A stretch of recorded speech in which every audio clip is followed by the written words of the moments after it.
أقوى برنامج علاجي للقضاء على العادة السرية. إليك هذا البرنامج. تقرأ سورة المؤمنون وسورة المعارج وسورة التحريم في الفترة الصباحية. نكرر: تقرأ سورة المؤمنون وسورة المعارج وسورة التحريم في الفترة الصباحية، وتقرأ سورة النور وسورة الأنبياء وسورة الأحزاب في الفترة المسائية. نكرر: تقرأ سورة المؤمنون، تقرأ سورة النور وسورة الأحزاب وسورة الأنبياء في الفترة المسائية.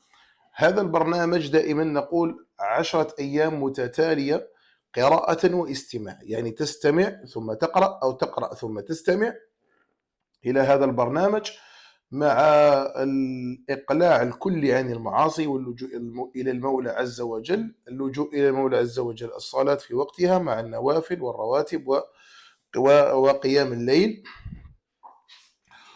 وأذكار الصباح والمساء وأذكار النوم وفعل الخيرات، هذا كله يساعد، والصيام إلى غير ذلك، والإقلاع الكلي عن المعاصي، كل إنسان على حسب المعصية تاعو.